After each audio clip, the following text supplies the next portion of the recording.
So we want to derive something called the wave equation, and this is something that appears in so many different areas of science and engineering that it's worth doing it for this simple example of a wave on a string, because we've seen the demo and we've seen the simulation, and so let's derive it for this, and we even know what the wave speed is on a string. It's square root tension over mu, linear mass density. So I want to show you where that equation sort of comes from, and then talk about energy in a wave as well. So the wave equation is really a statement about Newton's second law for a quote unquote continuous object. Okay, and so in this coordinate system, we have something like this, right? And this bump is traveling. What I want to do is, it's in the x direction.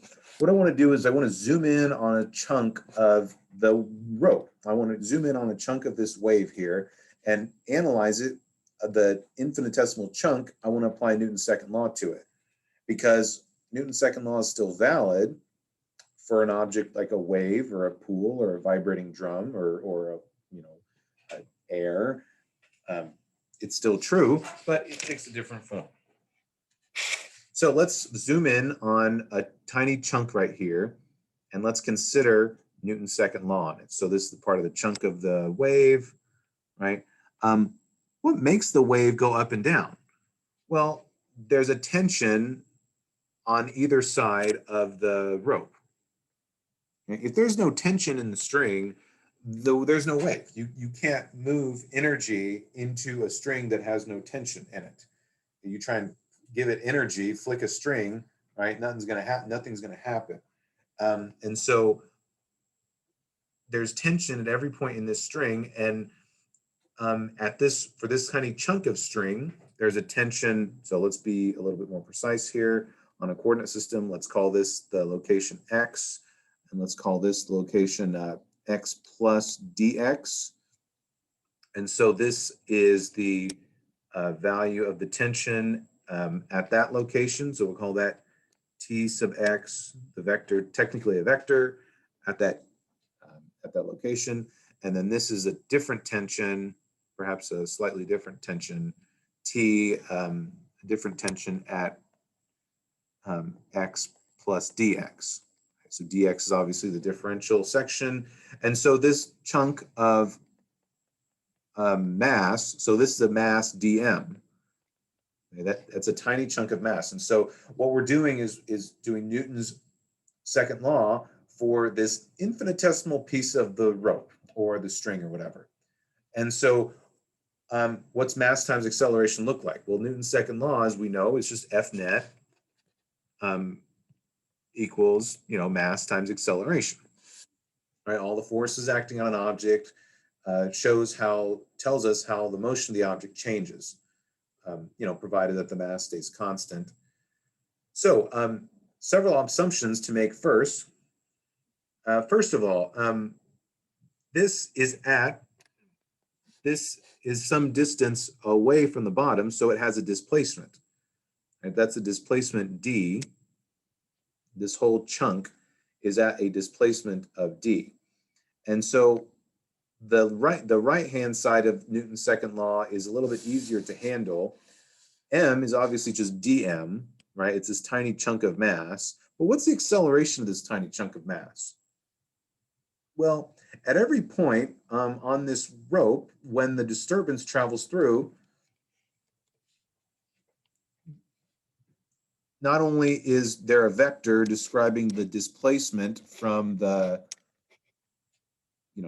origin, not the origin, but the flat surface, this is the vector d, the actual displacement vector from equilibrium, but there's also a velocity vector. All these points for a transverse wave are moving, and the velocity vectors might look, let's see, what are they going to look like? Here it's more or less zero. So it's something like they're all moving. And qualitatively, what would that look like? So this part of the wave would have a velocity. No, so there's the whole disturbance. This arrow here is the whole disturbance of the wave. The whole disturbance is traveling in a certain direction, but every point on here has not a tangential velocity, but a upward velocity, or downward perhaps. And it kind of goes something like this. If you don't mind me drawing, well, let me just erase that arrow real quick, just so it's, oops, just so it's out of my way. Here, oh, thought I got rid of it. Okay. So every point on here is traveling, and you can imagine that the closer you are to the center, the larger your velocity is. So the velocity kind of looks something like this.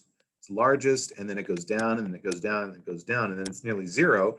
And then on the left side of the disturbance, the points on the pulse are starting to go back down. So it's something like that.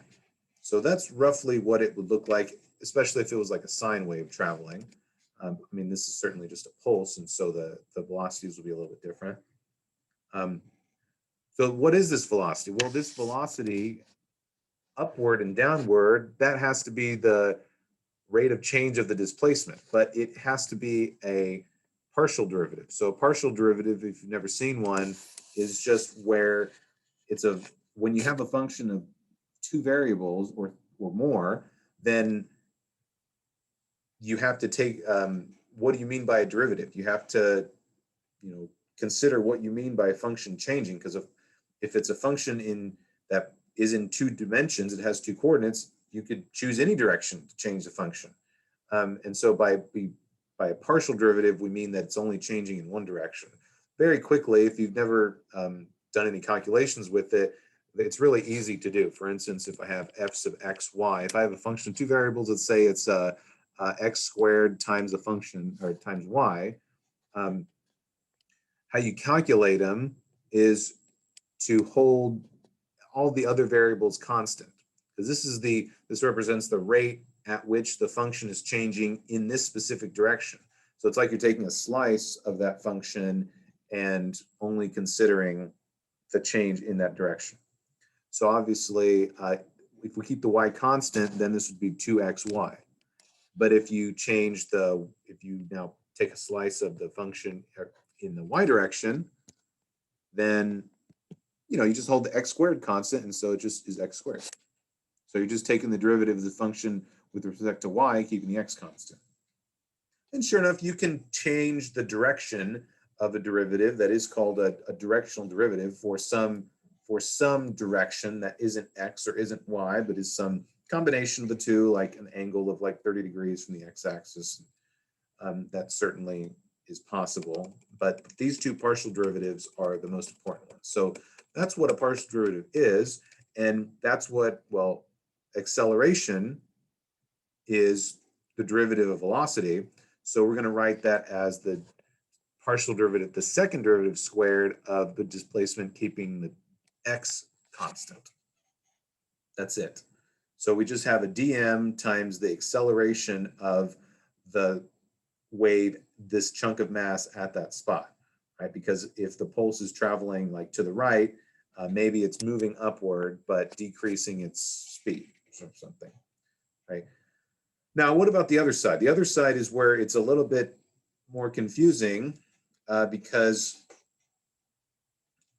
you have to make an assumption. The assumption that you make is that the wave amplitude d is much, and it might not really look like this for the equation, for the graph that I have here, but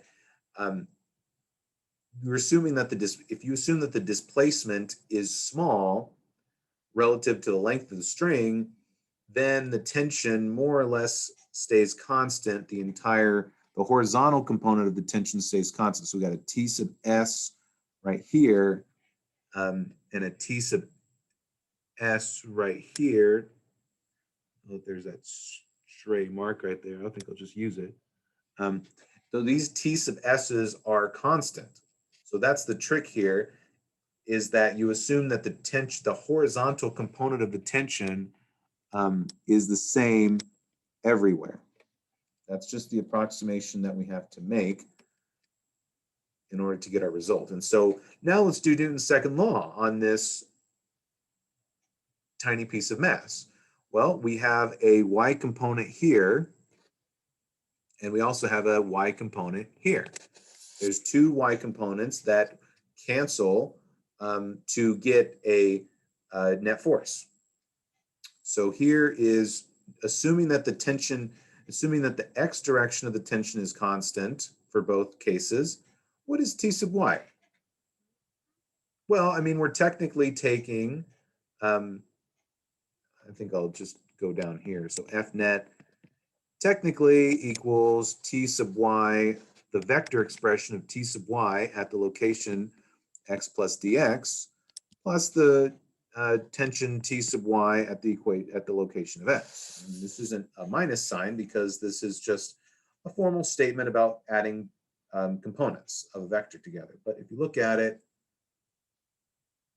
well, certainly they're in opposite directions. But what is the tension in the y direction? You have to kind of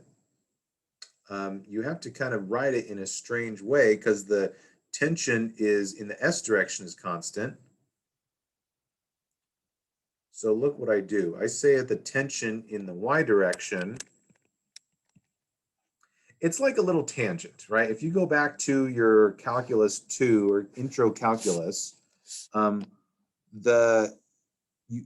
you have this little derivative here, you have a delta x. Oops. You have a delta x and a delta y. You say delta y is like equal to delta x times the change, times the slope, right? Because this is like the slope, which is approximately delta y over delta x. And so this is just like a linear equation at the differential level, where if you go over a certain x and you have a slope, the slope being the simple rise over run, then you have, then you have that the change in the y is equal to the change in x times the slope. This is just the idea from probably when you're learning about the arc length formula in calculus 2, you go over this argument. So how does that argument apply to us? We're saying that the value of the y component of the tension is equal to the x component of the tension times the change in the tension. So we have T sub s, the constant value, that's the constant horizontal value of the tension, times the change in the slope of this, which really is just the change in the displacement with respect to a change in x. And so you're able to turn this into a delta d over delta x. And this is kind of the tricky part that confuses people. It actually happens to be the very heart, the most important part of the entire derivation. So it's worth going through a couple times and convincing yourself of this, that the slope of this graph, right? The slope is equal to the just delta y or delta d over delta x. The d is like the y in this case, times the x, which is the tension, to make the units correct.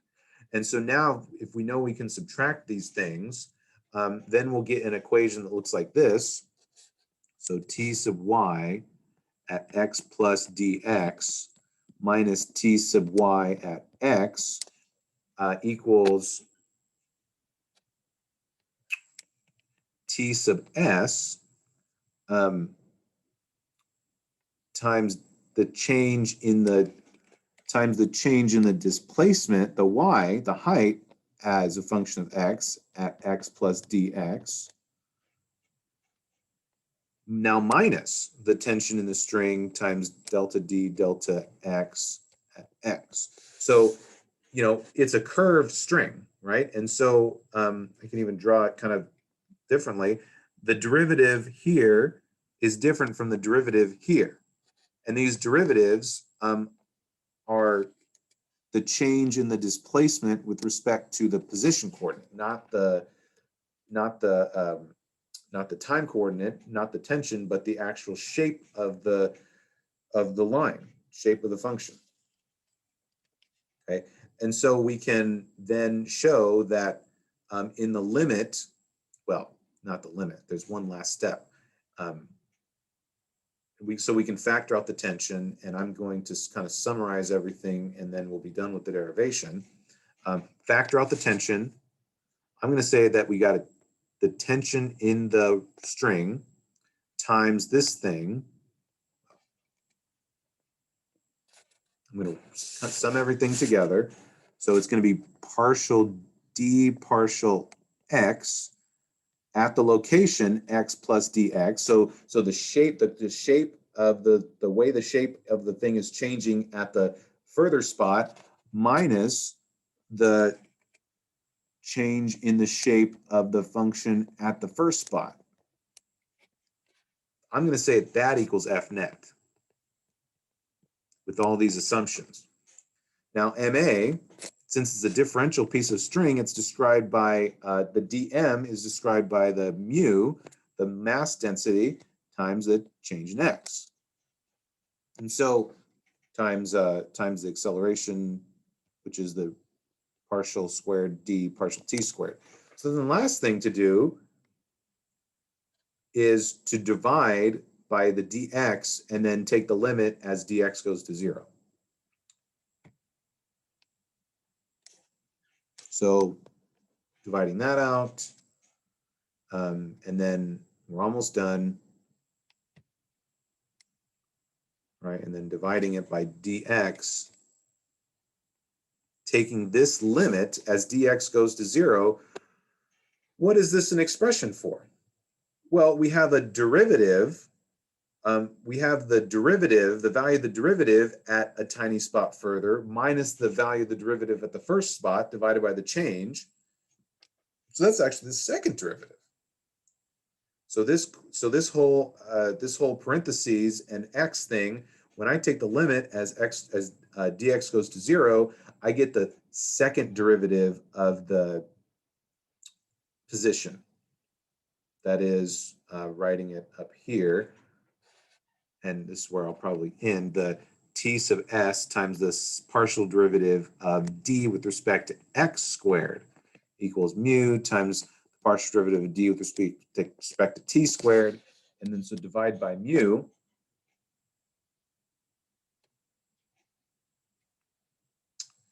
Yeah, if I divide by mu, in the more common form, it's going to be d squared, the partial squared of the displacement with respect to t squared equals t over mu times the partial derivative of the displacement with respect to x squared.